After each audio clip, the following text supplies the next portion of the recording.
Loveline is meant for an adult audience. Loveline may contain sexually oriented content. On a good night, listener discretion is advised. What did that guy say? I don't know, that music was ripping. The phone number for Loveline is 1-800-LOVE-191. That's 1-800-LOVE-191. And now, here's Loveline with your hosts, Adam Carolla and Dr. Drew. Hey, it's the Loveline. Phone number, 1-800-LOVE-191. Fax number, 310-854-4455. I'm Adam Carolla. That is Dr. Drew. Dr. Drew is a board-certified physician, addiction medicine specialist, and so he claims. Mark-Paul Gosselaar is here. You know him as Zach from Saved by the Bell all those years, and a few other TV appearances. Now he's currently starring in Dead Man on Campus. This is coming out on Friday. Been seeing tons of spots for this movie, and this is a movie that Drew and I have had some experience with because just about everyone in the cast we've had either on this show or on the TV show. Right. I don't remember any of their names, but I think we even had, like, the caterer. They don't get good bookings on the TV show. But didn't we talk to a lot of people? I remember talking to him about it. Yeah, but you know who else we talked to? Morticia's husband's son. Right. Sean, Come on, would you jump in here? Aston. Yes. Sean Mackenzie. Maybe it was Mackenzie Aston. Oh, okay. He's in it, right? No. Oh. What a shit. Oh, Allison Hannigan. Yeah, thanks, Allison Ann. Hannigan. Who She else? was in that. Isn't there an Aston in that? No. There's not? No. The hell movie was I looking Were at? you up here with an Aston once?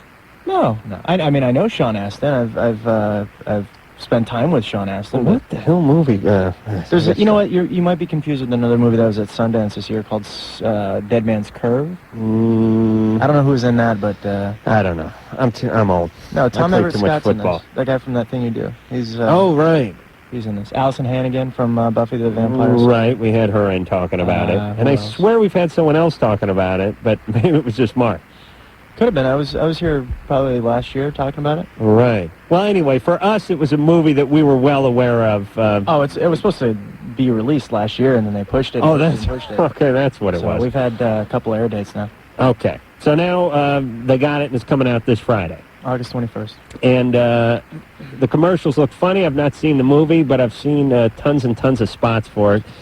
And It sucks, though, because we can't show any of the funny parts because it's a rated R movie, and all the funny parts are usually between the lines. So the clips that are funny, but they're not the funniest parts. So if you're worried about, seeing the movie in the trailer, that's not even half of it. So it should be entertaining, at the very least. why don't you give us the lowdown on the scenario one more time? Oh, it's about these two guys that are completely opposite, and they're forced together. They're roommates, and my character brings the other character down, and they're pretty much not going to make it through college. And the only way that they can make it is by following the college charter that says if your roommate commits suicide, you'll get straight A's for that semester. So since they're not going to kill each other, they decide to hire some roommates that are mental.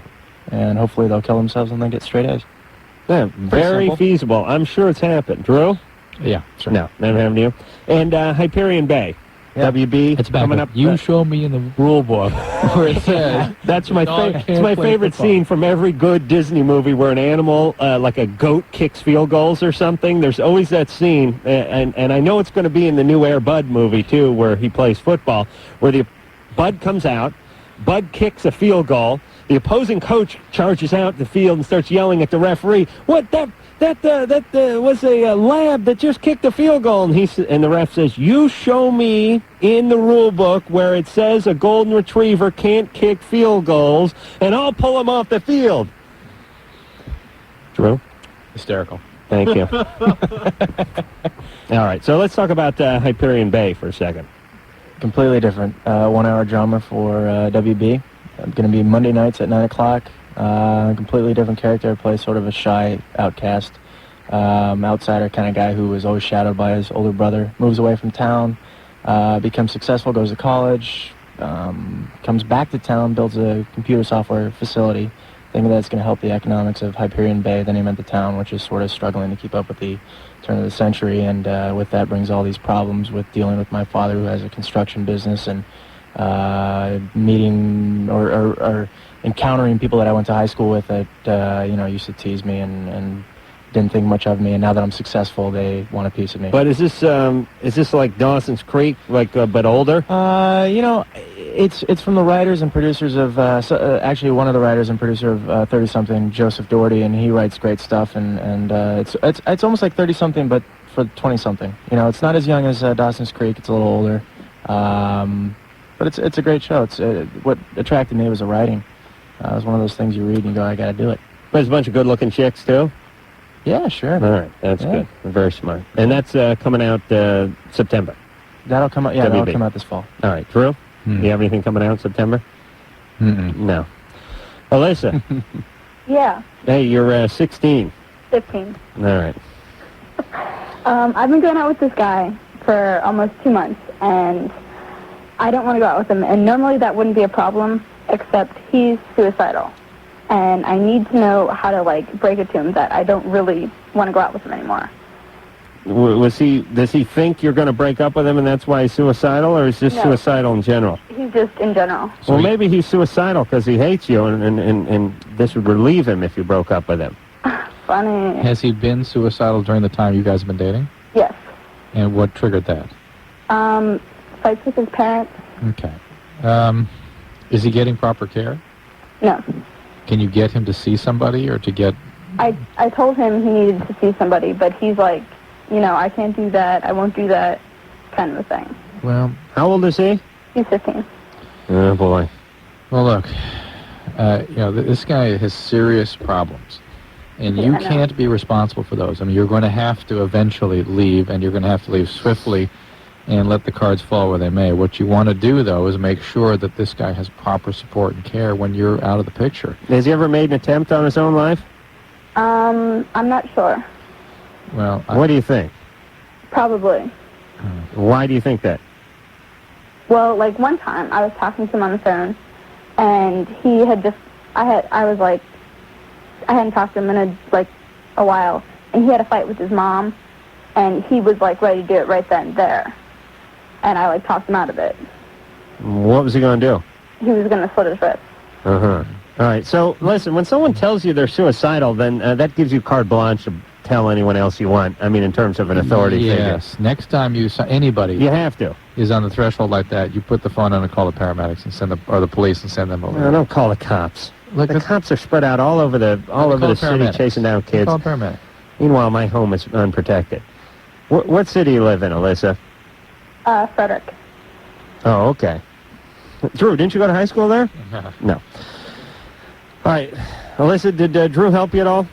Kind of. Okay. It's just that you're going to have to not stay in just because you feel pity for this fellow. I mean, it's nice that you're concerned about him, but all you can do is get him to proper care, and then you've got to get out, because that's not... Living a charade is not going to be good for him at all. No. Or certainly not for you. Mark, you ever know anyone who killed themselves? No. Drew? Yeah. Really? I work in a psychiatric hospital, right? Your fourth kid?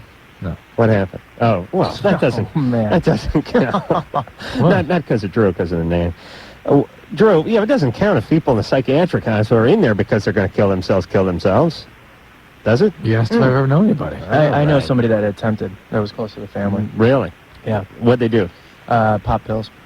To me, the people that are really, really serious about killing themselves jump off of something. Yeah, they really do. I think if you pop pills, it's almost like a cry for help. You're waiting for somebody to catch you in time, and then it's like, see, I was about to do it, and if they would have taken effect, I could have died, but you saved. You know what I mean? It's less violent. Yeah, it is less violent, but you're always hoping that somebody's going to come rescue you. I mean, it's a desperate attempt, right? In any sense, but the people that jump off a 50-story building, though, you got to hand it to them. That's that's the way to go. Oh my God! You don't need that. I mean, I can't imagine that. It's just a mess. The thing is it also that, I mean, think about first off, you're serious because there's something that's built into all humans, which is you can't hold your hand over a flame before you move it. You can't hold your breath until you suffocate. You gasp for air. But there's also something that doesn't let you jump off of stuff that's 50 stories onto concrete. So you really got to be in a certain kind of pain. And so do the people you land on. Tina. Hi. You're 16. Yeah. What's going on? I want to say hi to Dr. Drew and Adam. I love you guys. Hey. Mark-Paul, I love you. I miss you. I haven't seen you for ever. Oh, thank you. Okay. Well, I have a problem. Where haven't you seen him? Like, okay, the last thing I've seen him in that I can remember is that White Wolf movie. Oh, yeah, that was... That was, like, the last one, really, isn't it? No, not really, but yeah, a lot of people seem to have seen that, which makes me... You got to figure... I think, movie stars' careers, it's like roaches. You see one, there's got to be 15 or 20 hiding somewhere. Meaning, for every project, for every movie you know a guy from, they probably did 10 that you didn't see, that maybe weren't as big, that didn't come to a theater near you. This was such a small one, though. This was straight to show. Disney. Yeah, this is such a small thing, and now all of a sudden people come up to me and go, "Hey, I just saw you in the movie you just did." And I'm like, oh, okay. No, actually, I did that 5 years ago. Yeah. 6 years ago. Hey, Tina. Yes. Yeah, you can see him on Dead Man on Campus. Yeah, we're going to go see that. Hyperion Day. What's going on? What's your question? Well, I kind of like lead a double life, I guess. At school and in front of family and other friends, I'm like this perfect student, this perfect girl. I have like a 3.8 GPA and like I'm just an A is B in Tennessee and everything. That's out of 10, though, Drew. Go ahead. Well, but when I'm at home, I live like 30 minutes away from my school because I don't go to the same district as everybody else down here. But when I'm at home, I guess I'm a different person. I work at my parents' store. We have our own business, and I meet a lot of guys, and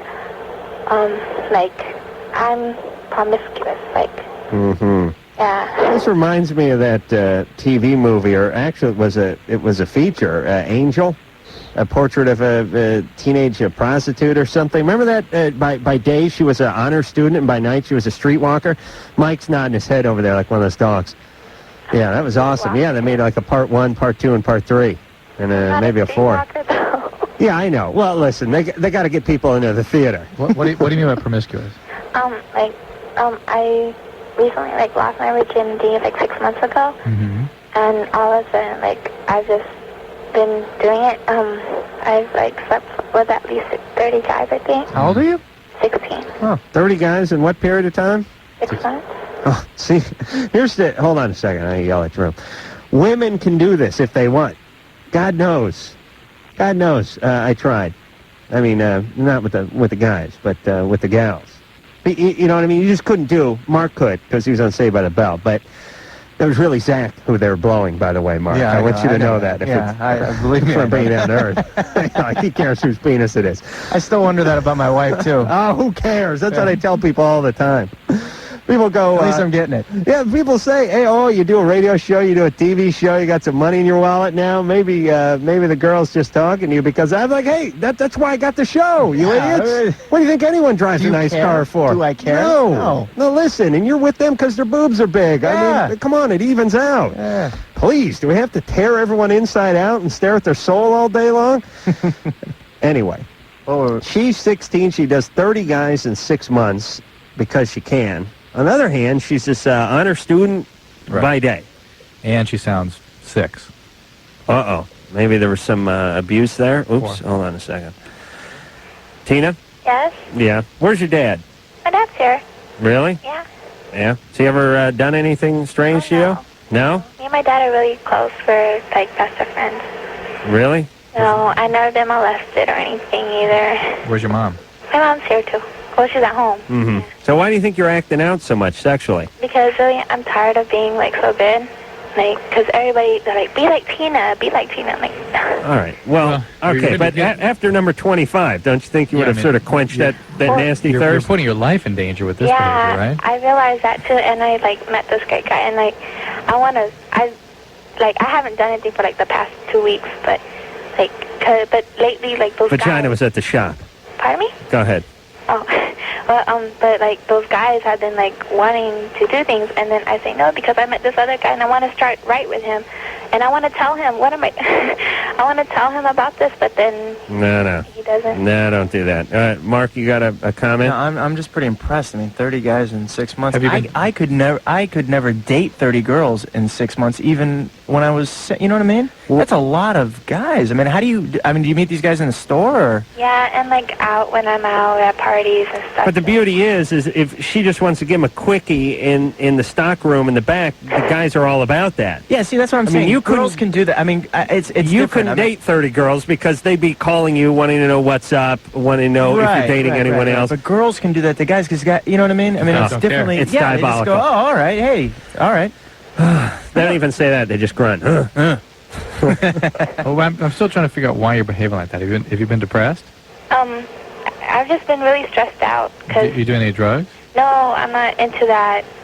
Like, Imagine how much she'd put out if she was into that. What were you going to say?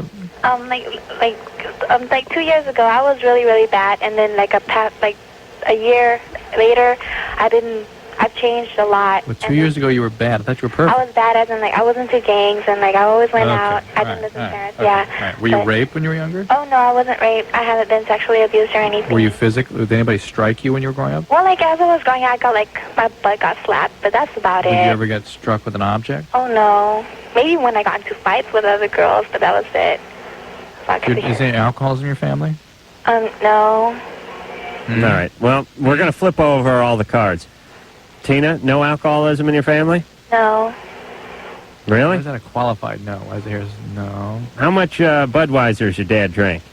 He owns a store. He only drinks. Well, he only drinks when parties and stuff. He doesn't like to drink that much. All right. Well, Drew's stumped. I'm stumped.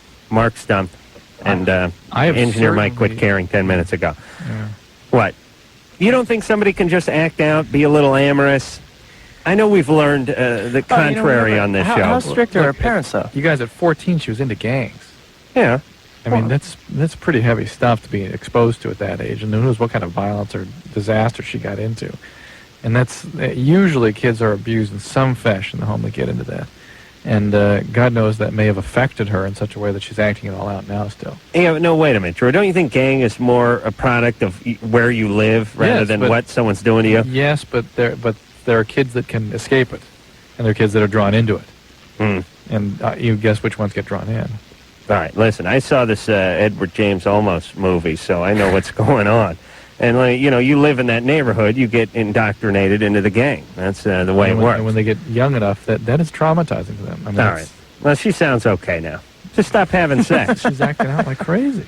All right, I don't know what the answer is, though, Drew. I want to move on. All right. I gotta go to the bathroom. Mark. Yeah. You're 16. Yeah. You got inner thigh rash, spread to testy. Can't scratch it because it's internal. Help. What do you mean internal? Well, it started out, I had bumps on my inner thigh, and I went to the doctor, and they gave me a cream for it. They said it was nerve-related. Every time I get really stressed out, it breaks out down there. Can you see it? Yeah. All right. And recently I've noticed that it's spread more, it got worse, and I'm still using my cream, but it's not helping. What is the cream? I knew you were going to ask that. Hold on. That's why you didn't put it next to you? I got it next to me. It's hydrocortisone. What percent? Brugra? What percent? What percent? 2.5. Okay. It's a pretty weak cream, okay? You might want to go to the doctor and get a more potent cream. Why don't you just really start putting it on thick? The other thing you got to... Did you see a dermatologist? No. Did you see a dermatologist? I mean, this could be some kind of fungal thing.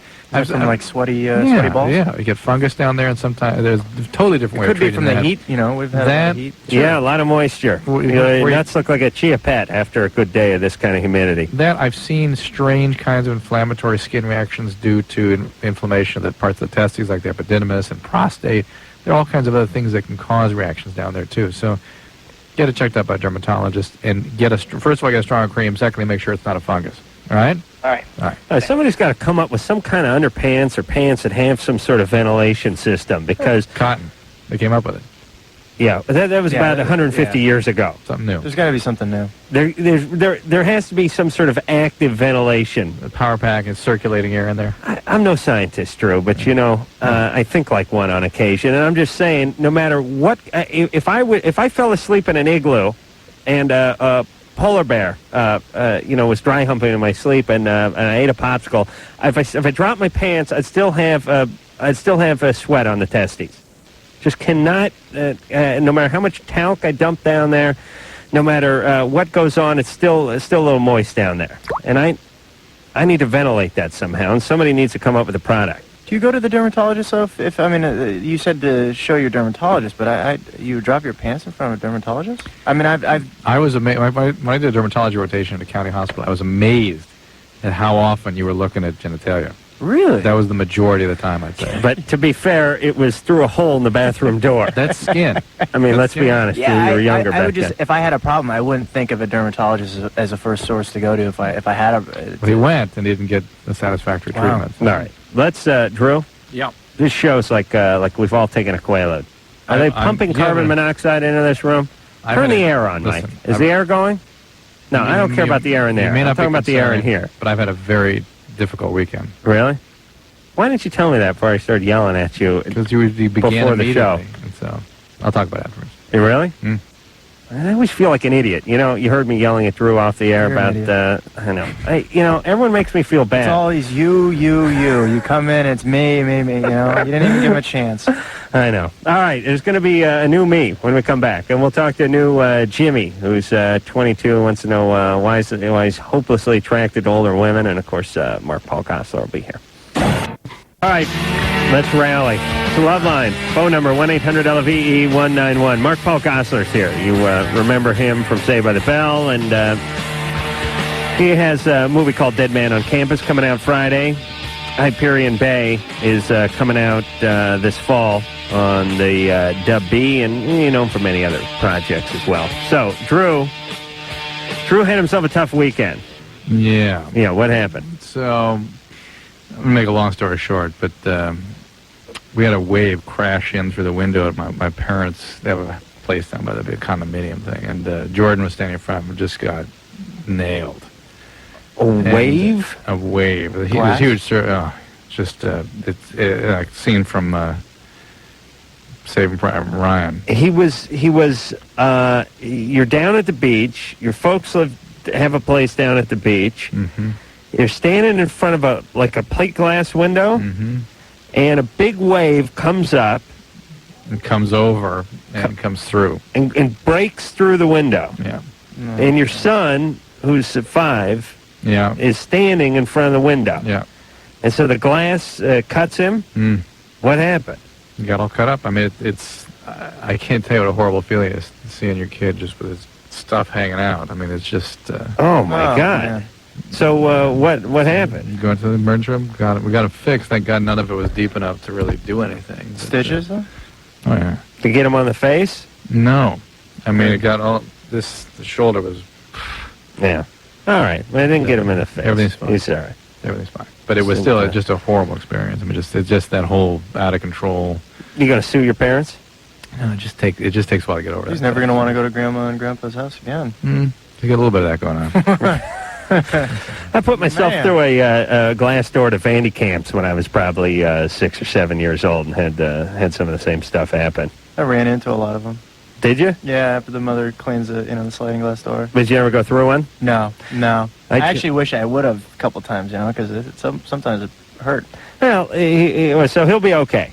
What? Anything else? Not that that's not. That's enough. I'm just want to know if anything else. No, he's fine. I just have to get over it. You all right? You were shocked. Well, he's not permanently damaged now or anything, but you were freaked out for a few seconds when you didn't know what was going on. Well, I had to stop the bleeding, get him wrapped up, and get him to the emergency room and all that stuff. And when you went to the emergency room, did I'm you have standing to there wait? bare-ass, with my bathing suit on, nothing else, and really. Did you have to wait to get in? No, it was pretty quick. Really? I had I just got 6 stitches in my leg, and I waited for 2 hours in the emergency room. Well, that's pretty good. For some guy bumped his head, and they're like, "Oh, he's in front of you." And I go, "Well, I'm bleeding here. I'm not dying or anything, but I got to get this fixed." You know how cops don't get tickets when they're driving? Right. It's the same kind of thing that when you're a doctor and you pull into the emergency room. It was about a 3-hour deal to do it all. Really? Yeah. Why didn't you do it? No. You couldn't do it? I could do it if I had to, but I just don't believe in taking care of your own family. It's just wrong. Really? Just let them die? You don't know what the hell... Yeah, you just can't. Really? It's funny. My family didn't believe in taking care of their own family either, except for they had nothing to do with the medical profession. They were just lazy. They just couldn't. But funny enough, it was still their policy. Jimmy, you're 22. Hey, how you doing? Good. I just want to say hi to Mark-Paul Gosselaar, too. Hey, Jimmy, how you doing? Hey, pretty good to see you back. I haven't seen you since some TV movie last year where you were raping DJ Tanner off Full House. Yeah, that was a good one. Oh, not without the love of my child's breast or something. Was it a Yeah, TV yeah. movie of the week? Oh, yeah. Oh, it was like you were like some Rapist, freako on campus, right? Yeah. I think we were talking about that. Yeah, I'm sure we did. There was a period where I did like 3 movie of the weeks right in a row, and then you guys caught me on the third one. What was the name of that? She Cried No. Right, perfect. And Yeah, what was what's the other one? What was the subtitle? A Mother's Love. A Mother's Tuition. She Cried No, Please Don't Stop. She Cried No. Yeah. The second one was Dying to Belong, and then the third one was The Adrian Mezikowski story. They always have to put something underneath. Third one was the best. Born into Exile.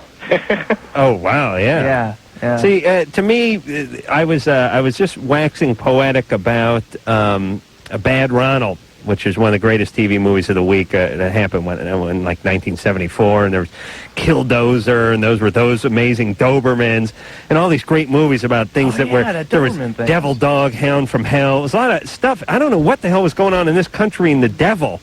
But somewhere between like 72 and 77, it was nothing but devil stuff. Well, The Exorcist must have kicked it off. Yeah. But there was like the Devil's Triangle. There was at the time of Manson too, wasn't it? The 70s. early 70s. The Exorcist just struck a chord in some weird way. Well, the point is this country, every movie of the week had something, whether it was a piece of farm equipment or a dog or an actual body of water somewhere around Bermuda, was possessed. Yeah. All right. Talk about an inane thing to be possessed by the devil, a chunk of water. Tropical water. And then there's Beyond the Devil's Triangle to me, which I know I've said this before, but it's a bizarre title because once you're beyond the Devil's Triangle, I mean, hey, are we beyond the Bermuda Triangle right now, Drew? Yes. I think we are. Yes, we right? must be. So, Depending which side you're coming from. right. All right. So anyway, then all the movies have turned to rape and kids, moms getting their kids back. Yeah. I don't know why. I guess they figured out that chicks watch these things, and so let's throw them some softballs. A lot of school stuff too. A lot of school and college stuff. That's hence Dead Man and all these other movies that are coming out with that. That is true too. Disturbing Behavior just came out with that, and a lot of they're going back to the youth. Jimmy? Youths. Yeah. What's your question? Oh, I'm just extremely attracted to older women. I'm 22, and it started like a couple years ago when I would go to the clubs with my friends. We would all go, and I would just start, towards the older women. I wouldn't even look at the girls my age, and I just don't understand why. How old? How old? 35 till I think the oldest was 43. Yeah. And I don't know why. And it's just weird. All my friends make fun of me for it, but it's just, it's not like the girls my age don't, I'm not attracted to them. It's just the older women, they're just, much more of a turn on. I don't understand why. Well, what is it that turns you on? I don't know. It's just... What do you like? What I like? About them. About older women? I don't know. They seem to, they're more mature. They're more grounded. They're more set. College girls, I don't know what I'm going to major in. I don't know what I want to do. Older women seem to be more settled in the world, and they know what they want and stuff like that. Well, they're just divorced and horny, that's all. That might be it, too. Yeah, but do they want to have a long-term relationship with you? Well, see, that's the funny thing is I can't stay with a woman longer than 2 or 3 months. That's been the longest. So maybe this sort of fits that for you, too. Mm-hmm. Maybe they're not interested in anything beyond that as well. Or maybe you're picking up on something about that they're not interested in anything longer. Anytime somebody dates somebody, whether it's somebody in prison or somebody that's 20 years older than they are, it always, or somebody who's married, it always says to me that this is someone who's not interested in being in a real relationship. You know what I mean? Mm-hmm. Yeah. When you date people that you can't have a future with, like some guy on death row, like you marry one of the Menendez brothers, Yeah. that's someone who's scared of commitment. Yeah, I'm picking up on something here, too. Have you hurt your previous girlfriends by only sticking around for a couple months? No, not really. Not really. That's been the departures have been relatively clean and easy. Alzheimer's has set in a few of them, and they haven't remembered. Well, in high school, I went out with a girl my age for about 2 years, Mm-hmm. and then we graduated, went our separate ways, and then this all started, like I'm a senior in college now, and this all started about when I came to school. All right. Where's your mom? My mom, I was raised by my grandparents. Aha. Oh, jeez. Mom My died? mom, I have a good relationship with my mom. Why were we raised by grandparents? Because my mom and dad got divorced, and I went to live with my mom, and then I went to live with my dad. Then my dad decided to go back to school, and I went to stay a week with my grandparents. A week turned into a month turned into a year, and a year turned into, you know, that was high school, by the way. Why did your mom have you off? Why did my mom? I don't know. I was 5. I don't even remember it. Pretty heavy issues. So your grandparents raised you? Yes. All right. Well, Dr. Carolla has the answer. Yeah. Obviously, whatever relationship guys have, it's between them and the mom, and for the girls, it's them and pops. That's just the way it works. Here's a guy who doesn't want to get in any meaningful relationships. He doesn't want to see a relationship through, so he dates older people with there's no future. Then go out for 2 months, break up, go out for 2 months, break up, go find someone else, date them 6 weeks, break up. Why? His mom left him. And he was devastated by his mom. He says he has a good relationship with his mom, but listen, his mom took the 5-year-old, went and dropped him off at the grandparents' house and never came back to get him. That's pretty serious. Here, you'll be at your grandparents for the weekend. And then the weekend turns into a year, and then that turns into your life. It makes it difficult for adults of course, then to have intimacy. Jimmy was devastated by this. Yeah. Of course it is. I mean, your mom. This is your mom, for Christ's sake. She drops you off and never picks you up. So he's devastated. He's not going to get disappointed or dropped off again. So he keeps dropping other symbolically. people. So he dates a bunch of grandparents and drops them off. He's in control. Yep. That's right. All right. Now who's the stupid one, you idiots? Emily. Hi. You're 18. What's going on? Well, I was listening to the plot of Dead Man, what is it? Dead Man on Campus. Ah, there you go. And I thought it was kind of funny because my boyfriend committed suicide about 6 months ago. Oh, that's and funny. it was my graduating year. I got Student of the Year, straight A's, even though I stopped going to class. And I also got a scholarship, even though my parents make a lot of money. And so I thought that was kind of ironic. So I decided to call because I had a question anyway. Well, wait a minute. I want to explore this a little more. What happened with your boyfriend? He committed suicide. Why? What was up with him? He was very depressed, and I broke up with him. And Hold on a second. Let's hold on a second, Emily. I want to do a little Loveline rewind there. This is always good. Yeah. So my boyfriend, he killed himself. I got Student of the Year. What's up with your boyfriend? He killed himself. What was up with him? What happened? Well, he's pretty depressed. I think you really made some headway there, Drew. Aha! Now it's all coming into focus. Apparently there's some depression. Okay, what do you want to know? How'd he kill himself? Oh, he did Kurt Cobain-style rifle. Oh, Blew his head man. off. Oh, brother. And this was your senior year in high school? Yeah, And how long had you guys been going out? 2.5 years. Oh, so everyone knew. Oh, yeah. And so faculty, everyone knew. I go to a real small school, so it was a huge crisis. But this was in high school, though, right? Did you wipe your prints off the gun? Why didn't somebody come to his aid before all that? Well, we tried, but it was kind of like he put up a good front with a lot of people. Oh, I'm okay, I don't have a problem, blah, blah, blah. And When you say we tried, who was we? his parents, me, the faculty at school, he had been in treatment, rehab, all sorts of stuff. So he was also on drugs? Yeah. What was he taking? Let's see. Towards the end there, well, for 2 weeks before he died, he wasn't doing anything, which I believe was why he killed himself. But, Could be. huh? Could be. And Yeah. people get very desperate. He couldn't deal with it, you know. Was But heroin anyway. one of his drugs? Huh? Was he an opiate addict? I don't think so. His dad took opiates, and I think he was so frantic that day that he took Valium to try and calm down. But I don't see, that's my other question. I don't understand why that didn't calm down, because he'd taken it before when I was there, and it was just, you know, he was real mellow. And What was he coming off of? let's see, he smoked pot about 4 times a day, every day, and that was his worst addiction. He hadn't drank in about, like, 5 months before he killed himself, and in the past he had done, like... Have I not said on this show many times that marijuana abstinence is associated with a high potential for suicide?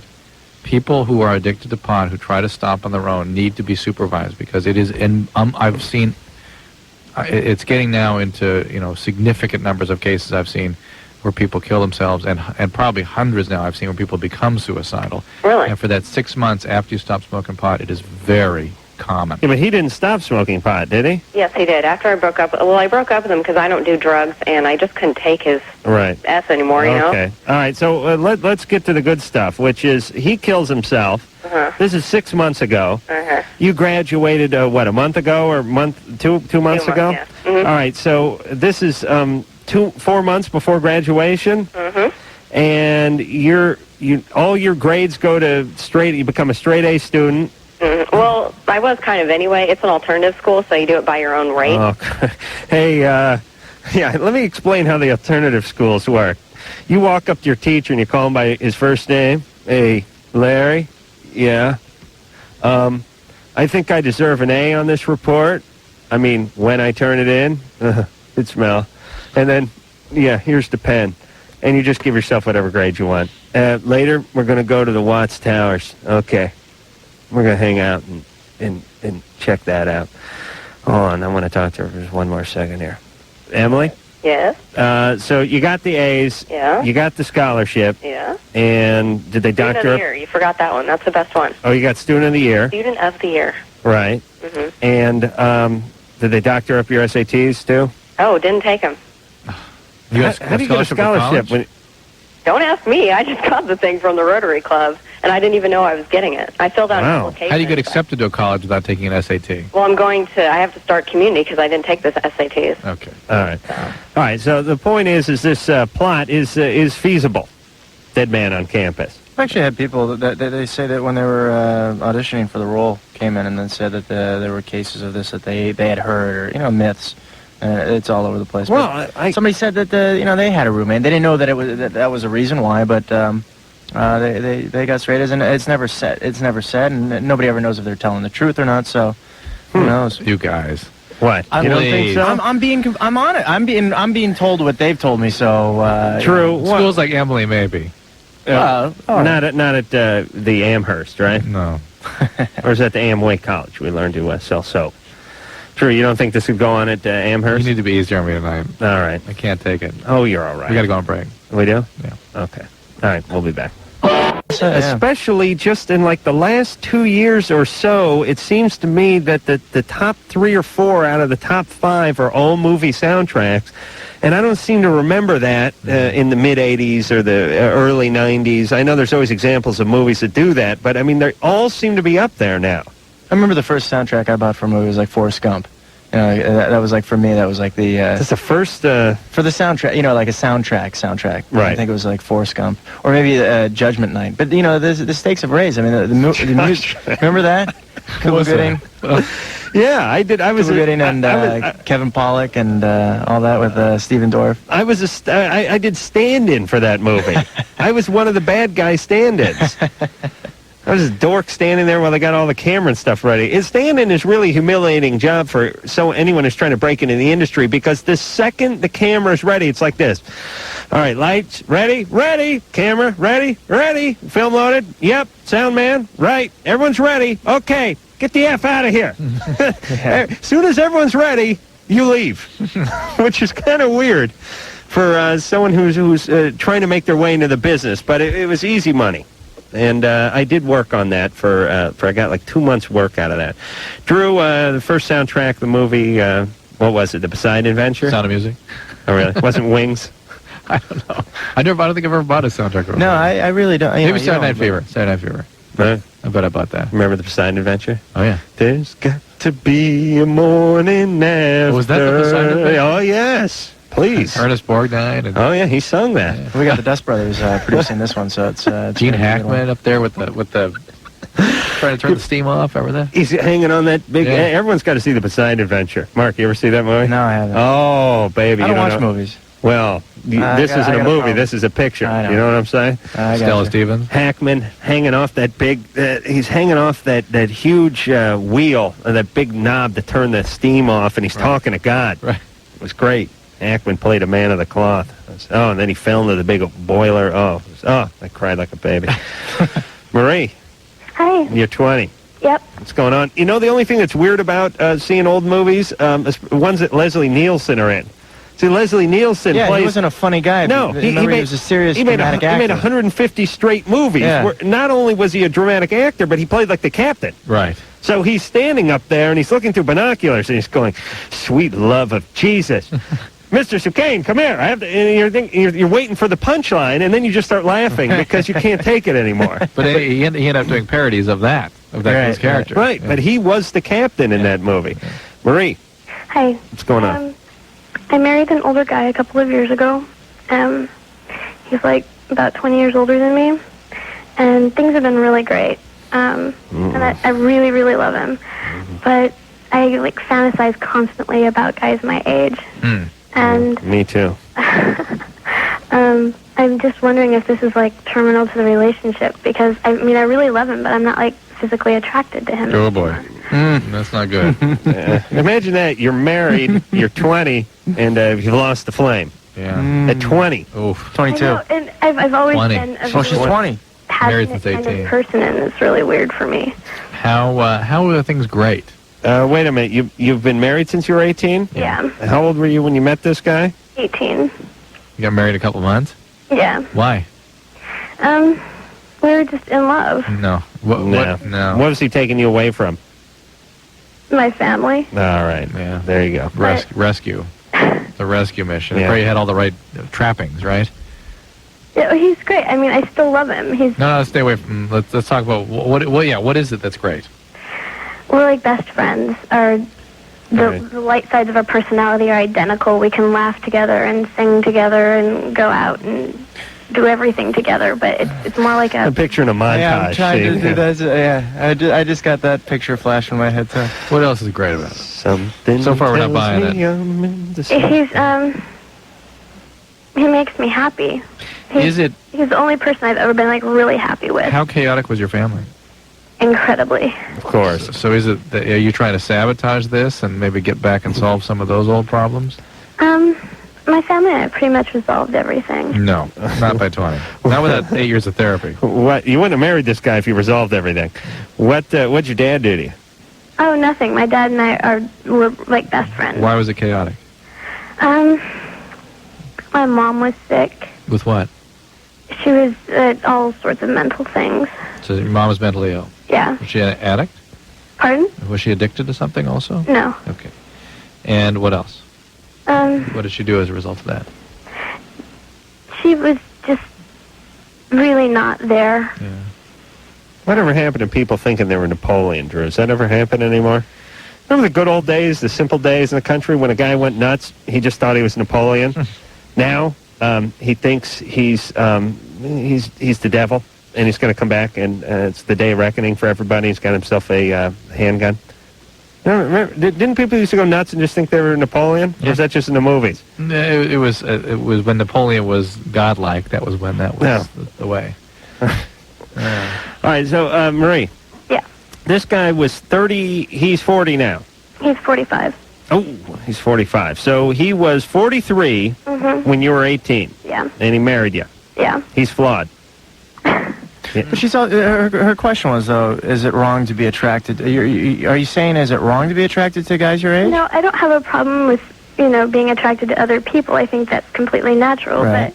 But like it's becoming almost an obsession. I mean, like every guy I see on the street, I start to wonder about. But she's not into her husband. This is really the problem. It's not that she's more into other guys, or that it's that she is not into her husband. And part of the reason that people typically do this is when they sabotage. They need to sabotage stable situations when they come from chaos. Right. They have to reach in and solve the problems of their childhood and find people that sort of remind them or symbolically represent their parents and try to establish those old relationships and make them love them again, and it just doesn't work. Yeah, it's like trying to get a bear to sleep in your bed and try to argue with him. Like if you had a bear, he'd go sleep out in the backyard on a pile of leaves, and the leaves would have a bunch of bugs crawling in them and all that. And if you said, hey, here's a bed, here's a comforter, why don't you just lie down on the bed? It wouldn't do it. No. It'd go lie down in the leaves because that's all it knows. What should she do?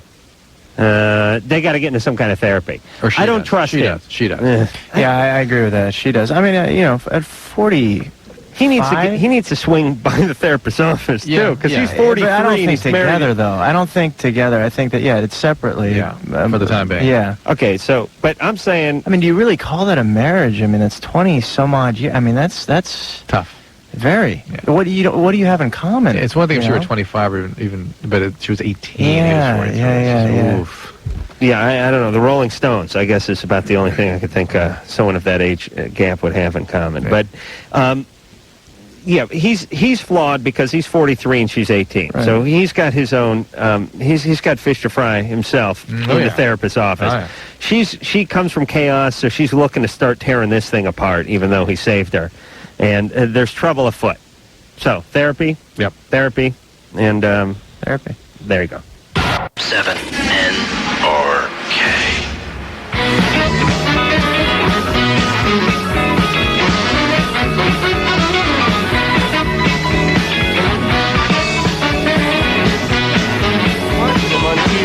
night. I remember because... qualifying well. Oh, maybe that's it. Every time I see someone... He's my script reader. I let him read all my... Really? I let him read scripts and see if they're good. Talking about Brian Herta.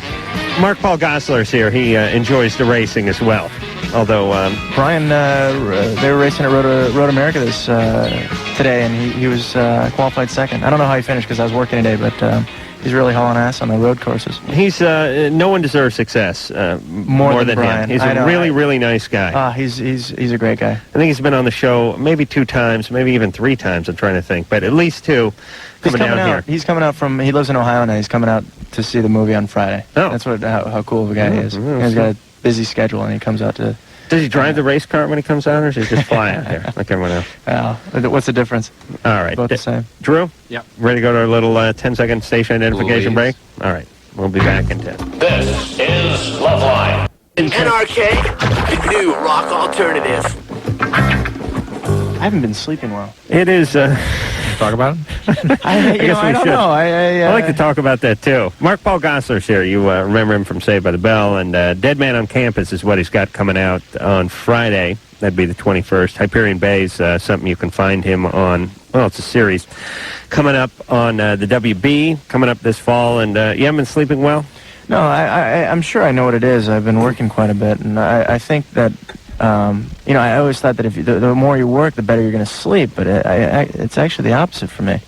I haven't had like a deep sleep in a while, where you actually feel like you've rested. All I need is probably like 6 hours of deep sleep. Right. I like to rest for 8 hours. You got to lay in bed for 8 hours, but I need at least 6 hours of deep sleep, and I haven't gotten that. So you get strung out from working too much, your mind starts racing. Yeah, I'm rushing to go to sleep, I'm rushing to wake up, it's right. That whole thing. I'm sure that's what it is. But I don't know. Yeah, I want to kick Drew in the nuts every time I say to him, what time did you go to bed last night? He goes 12:30. I said, Drew, the show ends at midnight, and oftentimes a couple minutes after midnight. I mean, we don't get out of here until a few minutes after midnight. I can't do that. Drew does not live near the studio at all. I mean, he really doesn't. And Drew lives 30 miles away from this studio. Because God is my witness. Like that? Like it's unusual for me to remember getting into bed. See, that's very hard. Is that something that you can train yourself to do? Some of it is that. I mean, in training, I did learn to sleep just, for a few minutes here and there and be able to get up and be completely aware. Right. But you're supposed to take 10 minutes to go to sleep. If it doesn't take you 10 minutes... Oh, it takes me longer than that. But if it takes you less than that... Don't include whacking off. That's less? Just a little. If it's less than 10 minutes, though, it is because you're sleep deprived, which I am chronically sleep deprived. Okay, see, I don't fall asleep for a while. I lay in bed and thinking I should probably, pop a couple of aspirins or something to help me go to sleep or whatever. And I don't drink caffeine. I don't drink coffee. I don't do any of that. But your mind is racing while you're lying in bed, right? Of course, yeah. Yeah, that's all I do. I lie there like an idiot going, geez, what's the difference between a couch and a sofa? I gotta write that down, figure that out tomorrow. Yeah. Because my dad had a couch, but my mom had a sofa at her place. But I think a sofa's a little cozier than a couch. Couch is something you buy, but eventually becomes a sofa, after you sat on it for a while. Drapes and curtains. There's something. Geez, if you had a curtain, could you have a sofa, or could you mix and match a couch with a drape? Is this during your whacking off? No. I masturbate to the ottoman. Oh, yeah. Because I like to do it to home decor. Right. But when I'm done, that's when I actually sit around and roll around and think about junk like that, and I just start to go insane. It could be a bed, too. We have a 3-year-old bed that we need to get rid of. I'm telling you, get it. It'll be the best $500 you ever spent in your life. Which one? I don't know. Just go spend $500 and get something decent. I don't know what the hell it is. It starts with a C, I'll tell you that. You know what I bought this week? What? I bought one of those corn husk pillows. Or, Bucky. The buckwheat ones. That thing is a piece of, what? I can't get that thing to work. Some crazy Chinaman on the cover. Everyone in Japan's a doctor. I don't know if you know that, Drew. Every single guy from Japan who's come to the United States is some kind of doctor. Although it's a doctor for like origami or bonsai or something. But there's a picture. It comes in a box. I saw the commercial. Yeah. You can only sleep in one position on those pillows. Oh, really? Yeah. You can't sleep because in the middle of the night, you got to fluff it up. Like, if you're going to sleep on your back, right? You put your head on. But if you were to sleep on your side, now you have to sort of put it in that position. The Bucky buckwheat, whatever they are. It's made you out of gotta like put those buck things. husk. Yeah, you're supposed to something.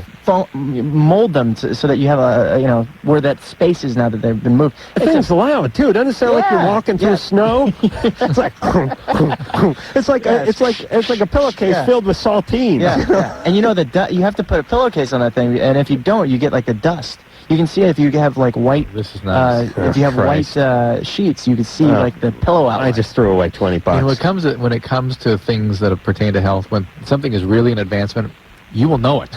Okay, it won't be something you'll see on late night television. You will know it. Yeah, but he did the whole feathers thing. Did you see that on TV where he like put a bowling ball on feathers and they went straight to the tube, and then he put some on these bucky things and it held it up? I'm like, that's impressive, because my head is about the size of a bowling ball. Yeah, I was impressed. You know you're in trouble when the infomercial starts. The average human skull weighs 12.2 ounces. The average pillow is only rated to 8 pounds. This is where the amazing buck husk pillow comes in. Dr. Tiramisu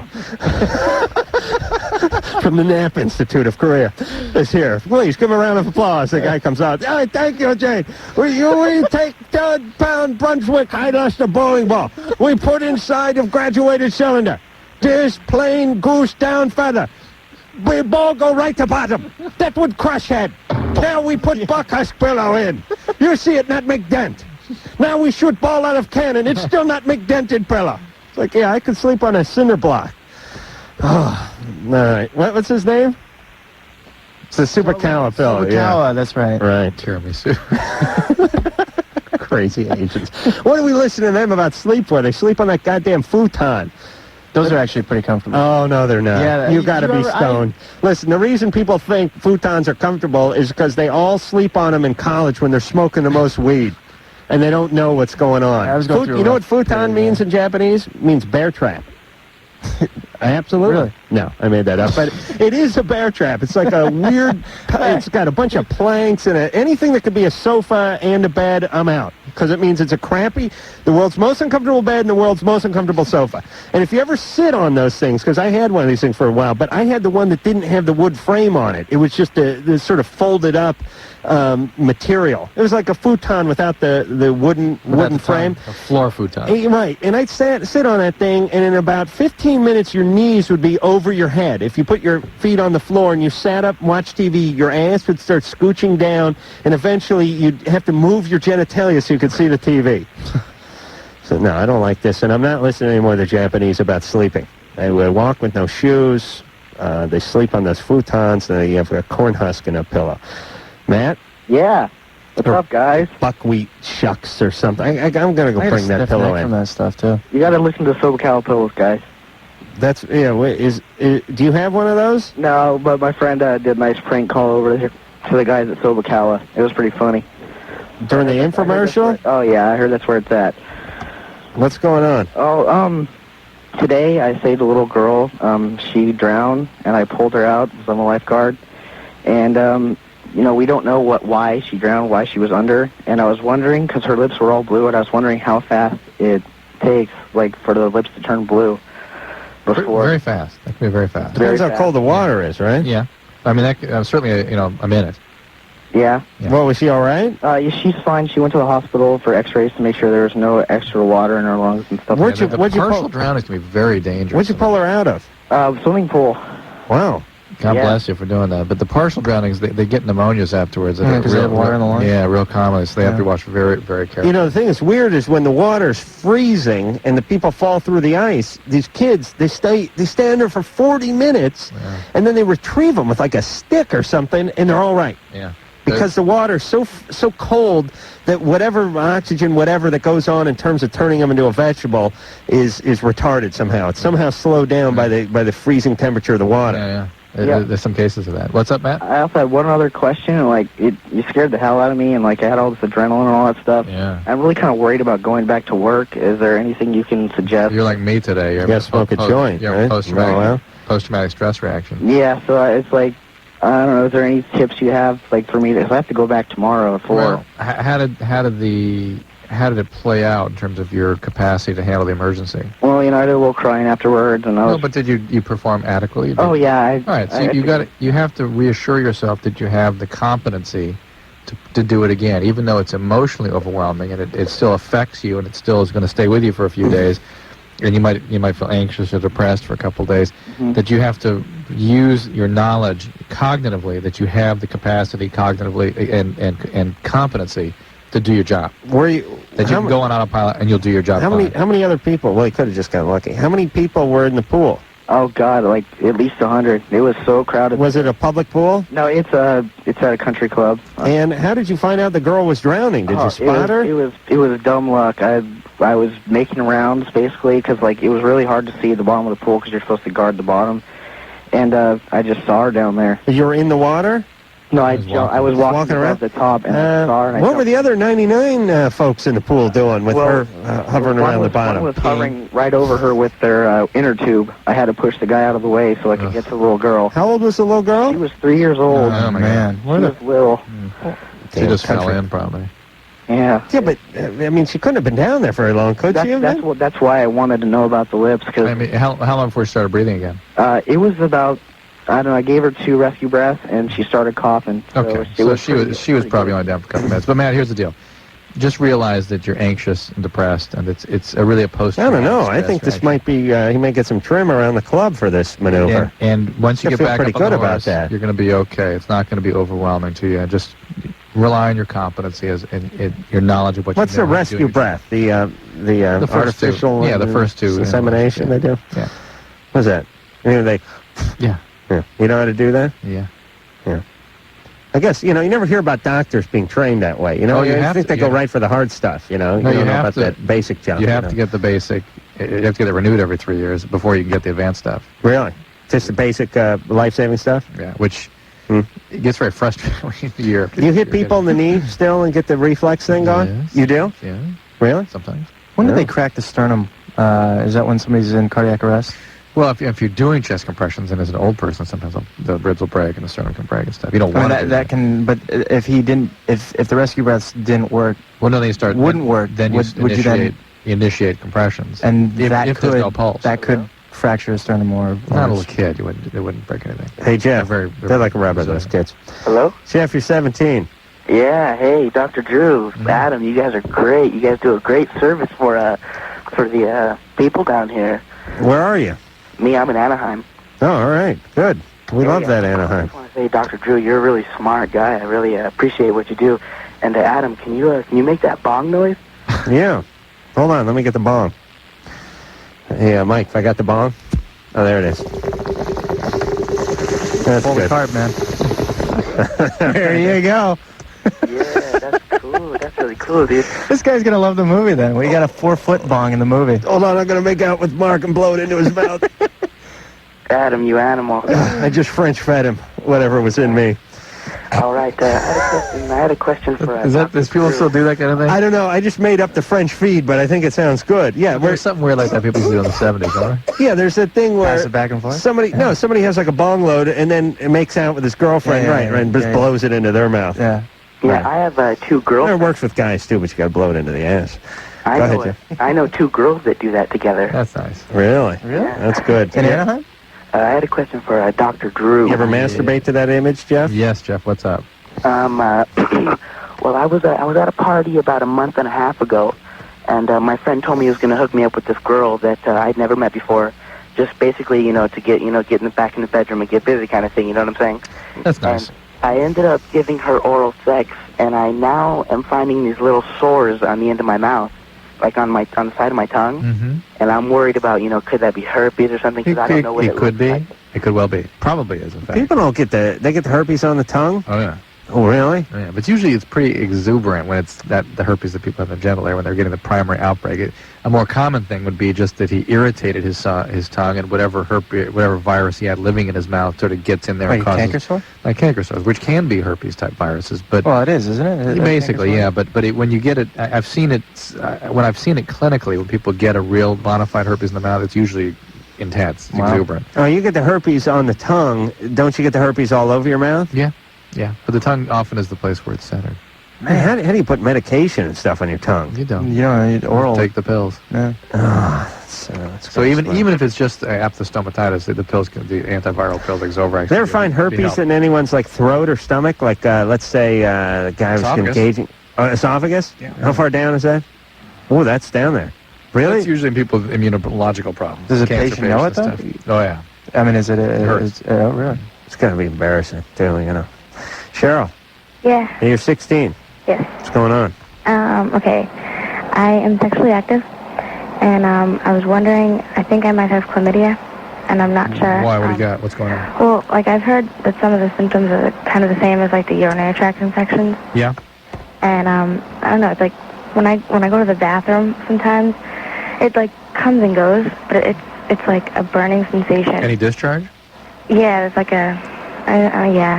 So something. There's some kind of infection. You can't really assume it's Right. chlamydia just yet, but Right. chlamydia is certainly one of the most common causes of this sort of thing. It's the one you want to be covered for because it can cause infertility.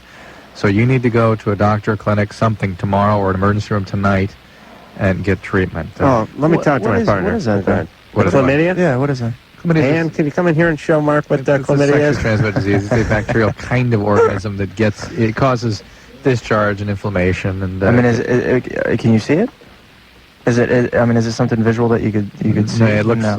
I mean, the symptoms in a female. I are mean, because sometimes you know, I know that women get sort of when she was saying when she pees, it stains, right? Urinary tract infection. And that's usually if you don't pee before sex, right? I mean, after. If you pee.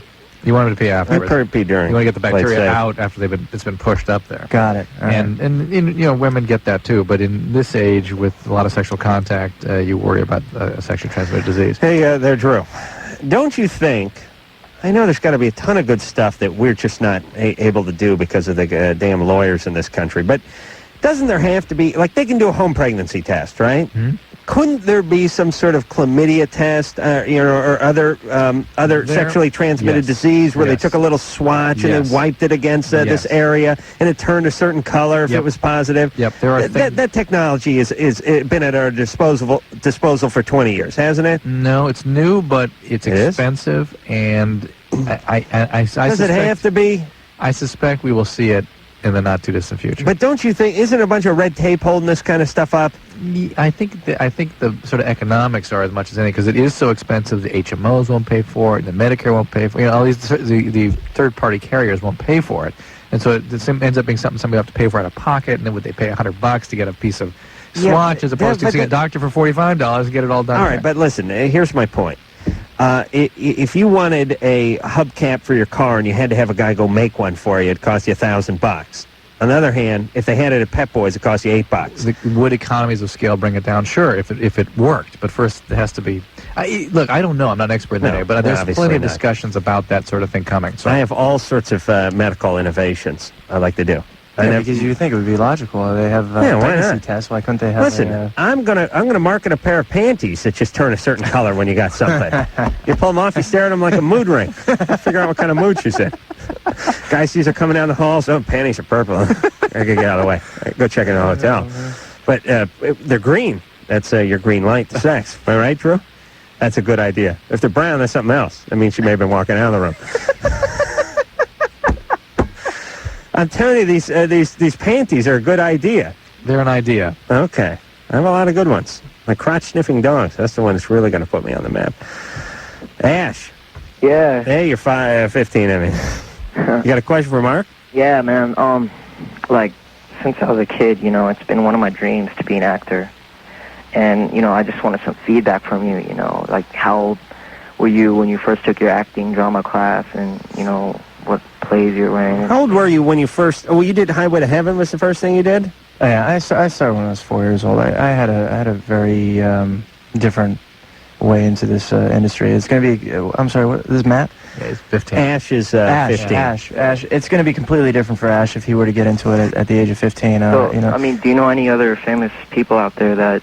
No, you know, the only advice I could give you is to just do, you know, as corny as it sounds, like school plays or local plays, and then just try to find an acting class. Or you can do it the way Adam did, just not have any talent whatsoever, any knowledge, get a radio show and get exactly, or become a stand-in. You know, that's a stand-in where you sort of stand in for. You tell them. Well, I stood in for one of the bad guys on. But he's actually done stuff now.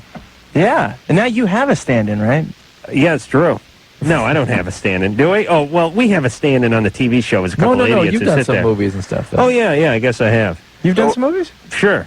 So Yeah, most of the people... Nothing big. What's that, Ash? Yeah, so most of the people out there, like the actors and stuff, they've been at this since they were kids. No. You know what? The best thing for you to do is just be around people who are in this industry. That's why a lot of people bust tables is because at places because they're going to be in contact with people in the industry. So the best thing for you to do is just get yourself involved in any aspect of the industry. I've also seen that music is also involved. Yeah. Anything you get your hands on. I mean, it almost comes a full circle all the time. So what are you in the 9th or 10th grade? I'm gonna be a sophomore. They got some drama club. Yeah, they do. Yeah. Why don't you join that? Yeah, it's just right now everything. Hey Ash, you know what? There's no rush to become an actor either. Let me tell you. I'm working with a guy right now that became an actor in his 40s, and he's successful right now. And he just one day he was a plumber and worked odd jobs here and there, and all of a sudden decided that he wanted to make a career out of this. So there's no logical steps. Somebody we know? Yeah, he's actually on Hyperion Bay. His name is Raymond Berry, and a talented actor. He's done like Dead Man Walking and The Chamber, and the fact that he's on our shows, I don't know how they got him, but how old is he now? He's I think he's close 50 something. I don't want to. I got my start at age 8 when Annie came to town.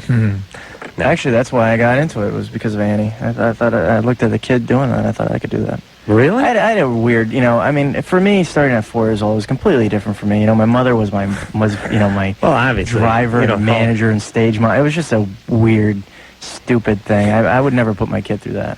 Yeah, but, we can all figure out new and inventive ways to resent our parents. Drew resents his first set of reasons. You resent yours for your own set of reasons. I resent Drew's folks for totally different reasons. But no, it's kind of funny. But it's like here we're all represented here. We got Drew. Drew, his dad was a doctor. His folks wanted him to be a doctor, and that was the plan for Drew for probably since the word go, whether you're aware of it or not. Mark over here got involved with acting when he was very young. 4 years old. You don't know what that. You want to be involved with your own foreskin at 4. You don't know what you want to be involved in. But your mom drags you out, puts you into the casting director. Before you know it, you're doing acting. My parents didn't do anything. They never did. But Sort of says it all right there. It's good and it's bad, but it all depends. I can resent my parents for not doing anything. You can resent yours for forcing you to acting. You can resent yours for being a doctor. But, look at us. We're all sitting here having a good time. So, maybe they weren't so bad. All right. We're going to go to break? Yeah. Does that make sense? Yeah, sure. All right. We'll be back.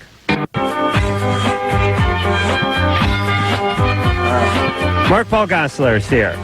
You remember him as the lovable Zach from Saved by the Bell. Now you're going to remember him as the not-so-lovable roommate from Dead Man on Campus. Also, Hyperion Bay, which is on the WB starting this fall.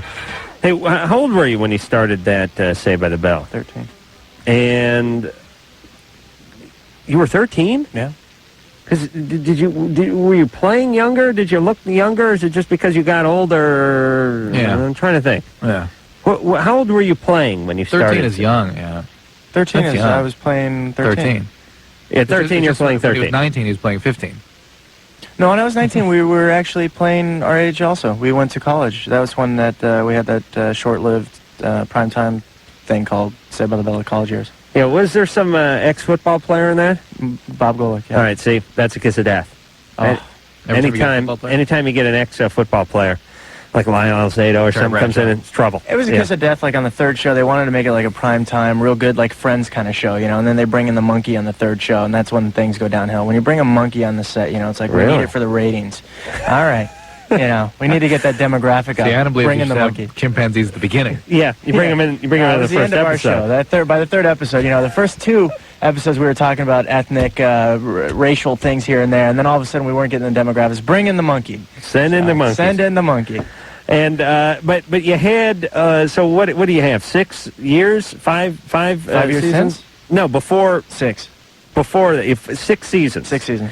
And Saved by the Bell, I could never figure out what station it was on. It's like on every station now. Yeah, It was on Channel 4, though. It started off on Channel 4 Saturday mornings on only. NBC. And then we got syndicated, and now it's all over the place. So it was on Channel 4 for how many seasons? 6. But see, it was syndicated probably after the first 4. So after you need a certain, really? You need a certain amount of is it 60 some odd shows? I don't know. I thought you had to have like 4 or 5 seasons in order to syndicate. No, it's a matter of they go by show. So after I think 60 shows, you can syndicate. But what I'm saying is a regular but see, for a regular sitcom like Seinfeld or you would only see it on Friends, one channel. It's only on Channel 5 now. Right, and not only that, but it takes them an average of like 4 or 5 seasons or years before they get enough that they can syndicate. Well, an order of shows is 22. Right. So that would take 3 years. Well, here's what I'm saying. I mean, it's all done by money too. I mean, how much? Who wants to spend that amount of money? He makes more off of syndication now than he did on the show. You making any on that syndication? No. No. Oh. No. Oh, baby. Hey, we know what we've been there. We don't make anything either. It's. What do you do? Sign your life away? Sign my name. Yeah. Ooh. Pretty much. Oh, you're young. You know. I mean, what do you know? It's my first thing. You learn. I've learned. Well, at least you were 13. We were stupid. I was 30. 2 weeks ago. Yeah, I mean, you were 13. What the hell did you know? I was 31. Drew was 37, for Christ's sake, and a doctor. Oh, man. Geez, we need better representation, Drew. So I had my mother representing me. Your mother should have represented. I think she may have represented us, too. Probably would have done a better job for you guys. So you signed this deal when you're 13, and that's it? Yeah, I mean, they write it into your contract. You know, if the show does become syndicated, then this is what you're going to get. Which is zero, or just not much? Well, I think I get paid every time it shows here in L.A. and it shows all over. If you were still filming, you could renegotiate. Right. That's what we got to do, right, Drew? Yeah. You guys have, you guys could renegotiate. But see, MTV is you know, I don't think they. No, they don't have any money. They don't. They really But you know what? As I was saying to a friend of mine the other day on the phone, and we should do this, Drew. You know, when you sign your contract, when I signed my contract and Drew signed his contract like 3 years ago, they sign you, and here's what they say. Look, you've never hosted a show, you've never been on TV, you've never had any success, and that's what this contract represents. Right. Okay, that's how it was for me. It reflects. So you sign it. But then it's like, okay, it's 3 years later, and all of a sudden you're a pretty damn good host, and you have a successful show. So let's get the new contract out, the one that reflects you being a good host. It's just like I signed the goddamn contract that said I couldn't host.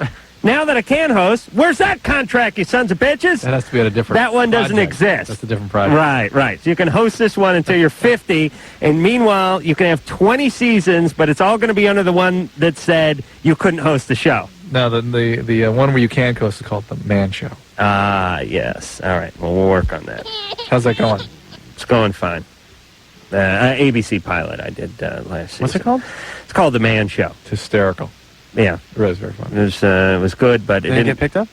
It didn't make the full lineup, but they have not released it yet. So they'll not give us this pilot. They'll hold on to it. They're hanging on to it. Out of like quite a few. This is the only one they still have. This must be the next thing you have to learn about your contract. Yeah. People said to me, "Hey, that's pretty Did flattering, you get the holding though." fee, though? Did you get that holding fee? No. They're just holding the product. They just hold the product. They're not holding you. Oh. People said They don't want to compete against it. That's the deal. They said that's pretty flattering. Did you write? Is this your project? You wrote Me and this? my partner wrote it and created So it's it yours? and started it. Yeah. Okay, so you're getting paid for them holding at least that project, right? No? Not at all? No. Just get paid for the pilot. Wow. Then they get to hang on to it for 6 man. months. I know. Who signed that contract? What are you doing? No, here's the deal, everybody. When you make a pilot for a network, they give you, $1 million or whatever it is to make the pilot. And then they get it for 6 months. Right. And they get to either put it on their new fall schedule or they put it on the replacement schedule. Right. Or they think about it, or they do whatever. Now, usually if they're decent people and they're not going to put it on the new fall schedule, they give it back to you. Right. In which case, you take it somewhere else. Right. But if they don't want you to take it somewhere else, but they're not going to put it on their thing, and the contract says they get to hang on to it for 6 months, they get to hang on to it for 6 months. It's like, we pay $1 million. It's only been 6 months, though. Oh, yeah. It's not going to be a year or something. No. If it is longer than okay. Right. I thought it was Call, longer than gentlemen. 6 Calls. months. Oh, all right. Why'd you bring it up then, Drew? Sorry. I was trying to flatter you. Thanks. Make you feel better. Oh, please. It's You've just been Mark. ragging on me all day. I thought I'd try to make some overtures towards reestablishing it's funny. I smelled a little blood and went right for the jugular. I came right in yelling at you, didn't I, Drew? Yes. Drew was in a real bad mood, in a real bad way today, and I went right after I think you don't like it when I'm in a bad mood. I won't accept it. No, you have to. You see that I'm riled, so you have to go right at me again. I just wanted to answer a few simple questions, Drew. You wouldn't do it, that's all. Chad. Yeah. You're 19. What's up, guys? Good. Nothing. Zach Morris, what's up? Hey. Everybody How loves do you that. answer that? Just tell him to shut up. Chad, what's up? Chad. All guys named Chad are dicks, by the way. Chad. All right, well, I've been true, isn't it? It's true, man. Please. Went to school. What's up, Chad? Sorry. I've had sex with this girl like 5 nights in a row. This is probably about a month ago. That's nice. She called me about 3 nights ago and told me that she thinks she's pregnant, but the thing is that she's been on the pill for 2.5 years. Is that, like, I didn't know that how accurate the pill is or how... Pill is 99.9% effective if she's doing it properly and not taking any other medication. Okay. She's taking an antidepressant, and she said that it's like a new thing to her, so... Well, that's not typically what caused the pill to fail, but certainly, do you know what pill it is? I have no clue. No. You're kidding. Yeah. It's a different one. And maybe that may have something to do with why she has got a problem here. Antibiotics also. Antibiotics more typically, yeah. So chances are that, I mean, she took a home pregnancy test. She's a couple weeks late, so, I mean, I don't know. Sounds probable that she's pregnant. Is this your ex-girlfriend? Yes. And an ex-girlfriend. Is your ex, you're still having sex with her? Yeah. She doesn't think you're the ex. Pardon me? She doesn't consider it an ex-relationship. I got news for you. Maybe the pregnancy was part of trying to bring it in a little tighter. I think that might be it, but she doesn't seem to be joking around about this one. Like, yeah, but that's the point. Is women that continue to have sex with a guy that was a boyfriend really believe that the intimacy is still there in some way, or at least to cling to the fantasy that it's going to be reestablished. How old is she, Chad? She's 20. Because the experience that she has is an intimacy, and you may not be having that yourself, but believe me, she is. And maybe she wants to, maybe she just skipped a couple pills in there. She's an ex of like 3 years ago. Probably once every like 6 months, we'll get together for a few nights in a row. Oh, I see. I'm sorry. That can be different. But hey, is she have any kids? No, she's had 2 pregnancies before though, and actually one of them was mine like years ago. But she's thinking about having this. 19. Yeah. She's thinking about having this one because she's already had 2 abortions, and she thinks that she might not be able to have kids if she has another one. Is that true? Well, it should be all right until you get the abortion. Abortions do increase the risk of fertility issues, but it's like any other procedure. I mean, the complications, the more procedures you have, the more the risk there is for complications. Yeah, but it's minor, isn't it, Drew? Relatively. Don't scare people. The same way you don't want to scare people about taking the pill and having certain things that involve, you know how they're minuscule side effects from the pill, but everyone blows them out of proportion. Yes. Or you do the same thing about stuff you don't like. You understand? Your job here is you're just a doctor. You're not a minister. You understand? Yeah. So just want the facts. Part of the thank you, and I understand. So I could get Drew on the ropes. No, but part of that, though, is... I know he's weak because he's freaked out with the kid. I know, but part of that is that I'm more expert in the medication than I am the surgical procedures, and so I don't want to speak too categorically about that. All right, but I'd like Matt's girlfriend to have an abortion because I'd hate to picture Matt raising anybody. I'm even scared to Matt. I'd like to have Matt remove from... sorry, not Matt. What the hell is Chad? Chad. I'd like to have Chad removed from himself. I really would. I think he's an irresponsible. Disconnected from his genitalia. They're talking about? He's an irresponsible spirit within his own physical body. I see. So removed from. I don't know how to do it. I haven't worked that out yet. So they It's going to involve a priest. I can tell you that. There was a plan once. I think it was called the Spanish Inquisition, where we did that. Yeah, that's good. I got to get back into that. What are the name of those guys? Okay. Mark-Paul Gosselaar is here. Inquisitor. He's got a movie called Dead Man on Campus. Perhaps you've seen the commercials. And they've been running the hell out of that on MTV, especially. Yep. And that's coming out this Friday. Good soundtrack. Good. Marilyn Manson covering a Bowie song. The Dust Brothers produced. We're going to take ourselves a little break, and we'll be right back.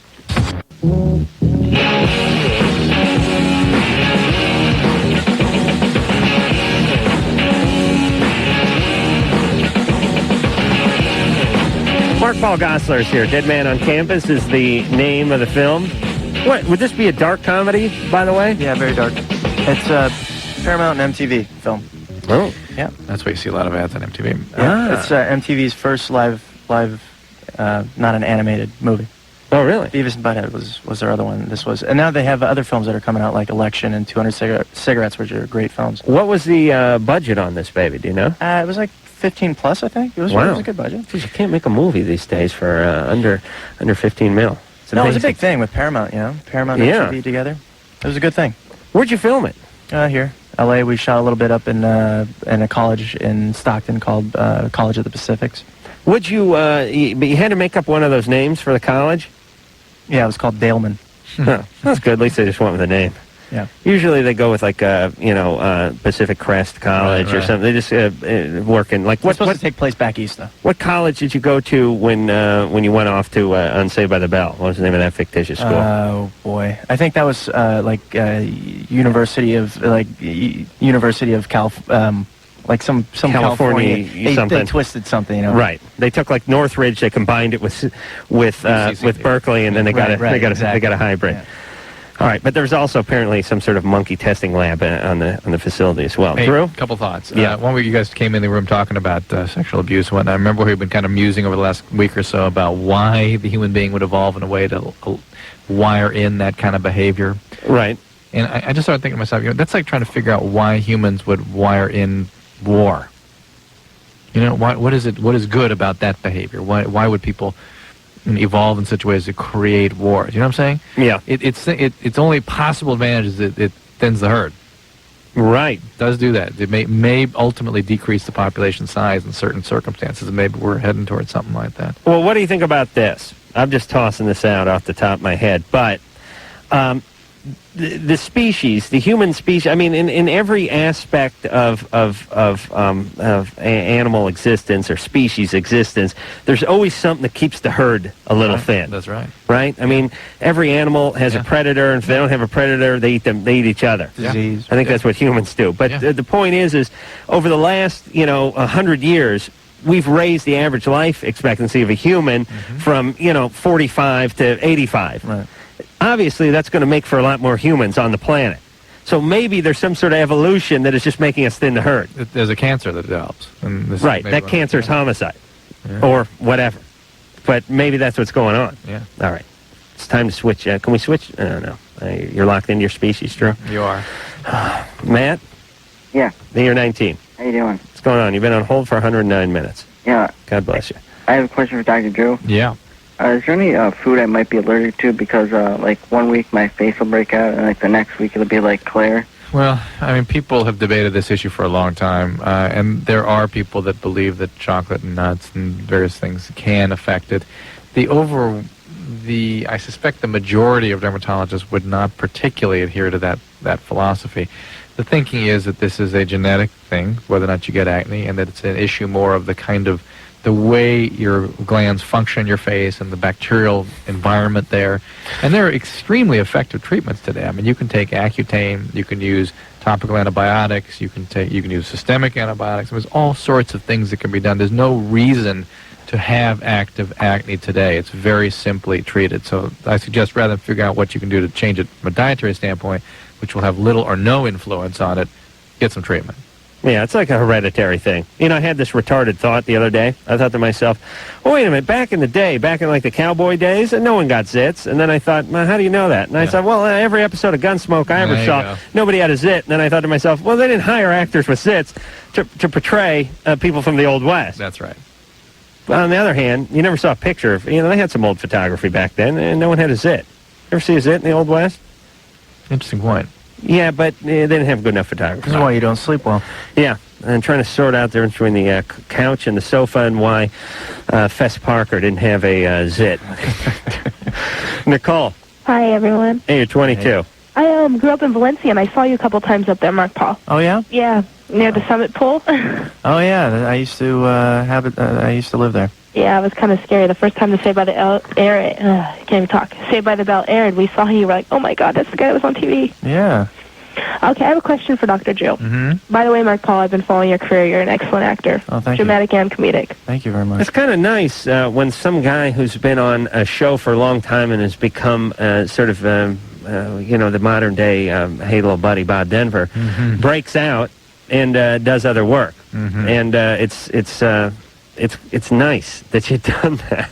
Well, he really moved me when he was in that movie, that movie with the friend one, that one, Hilary Swank. Yeah. Where he was raping people? No, that was Born into Egg. No, that was Dying to Belong. Yeah, he was very serious and kind of yeah. touched me, your character. Oh, thank you. Well, my theory always is if you have talent, you can overcome that kind of stuff. Well, I've been seeing him since he was on Highway to Heaven, Saved by the Bell, and all his other stuff. So, thank you.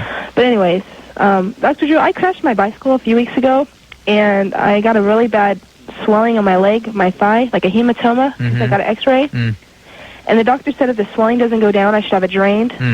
What if I don't get it drained? What will happen if I do get it drained? How long will it take to take like the real effect of it?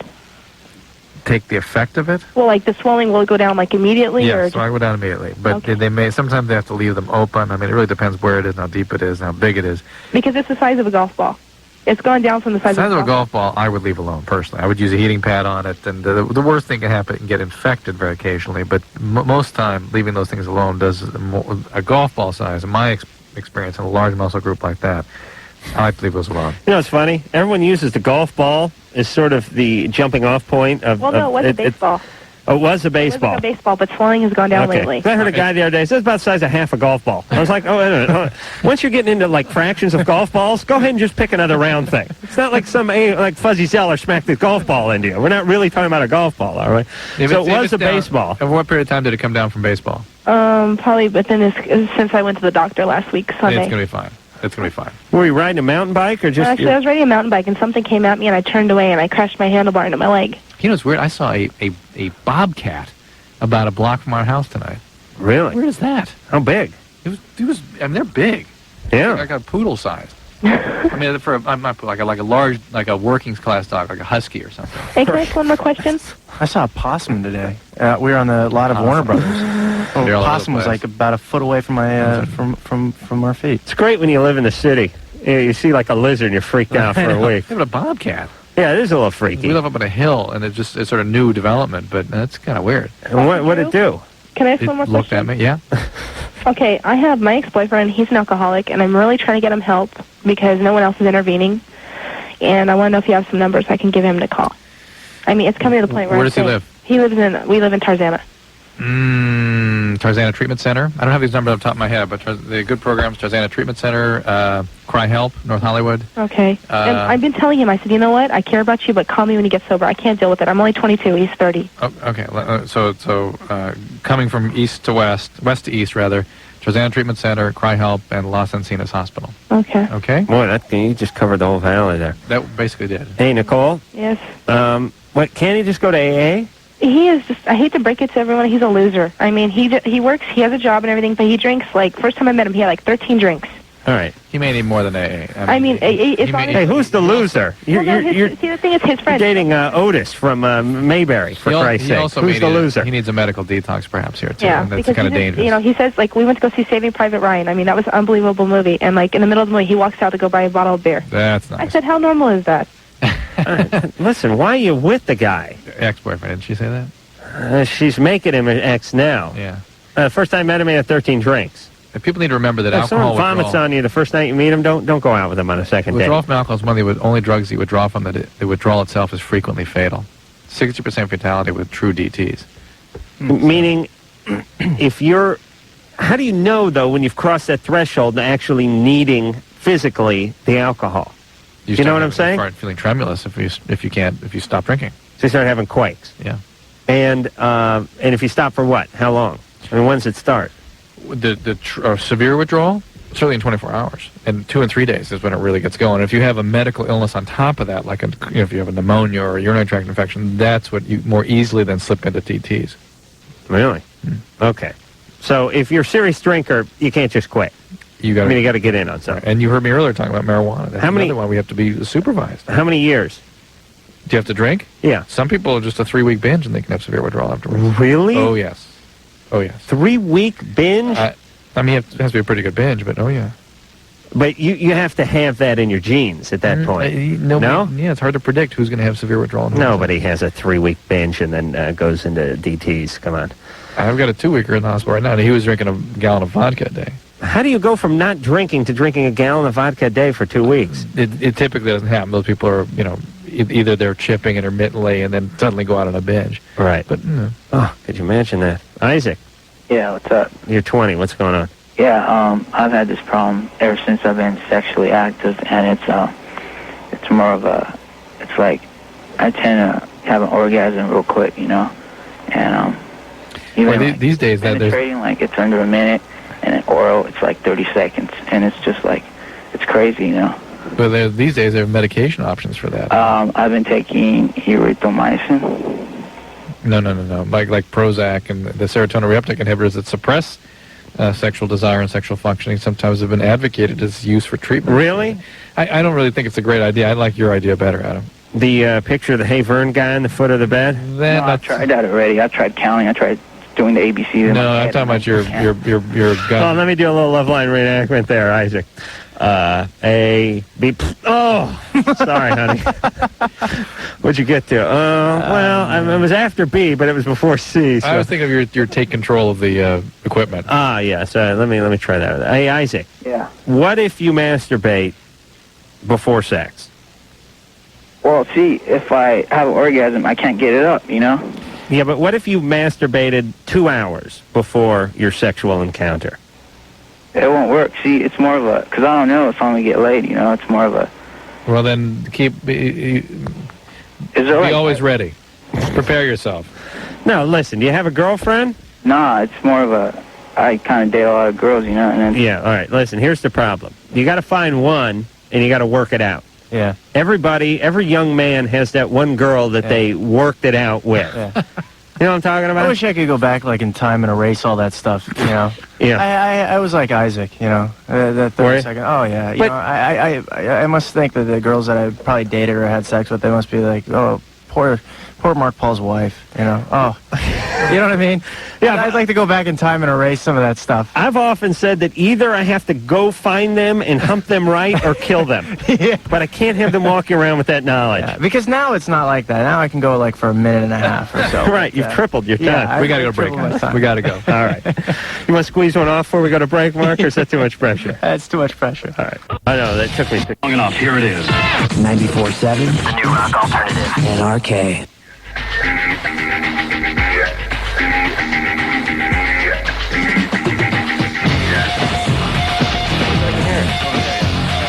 I know, that took me 6 months to see it, though. Mark-Paul Gosselaar, Dead Man on Campus, coming out this Friday. Also, Hyperion Bay, which is going to be on the WB, and that's coming out in the new fall season, which is now, 3-4 weeks? September sometime. Something like that? Oh, boy. Month. Scary. Actually, the show, I think, is going to air September 21st.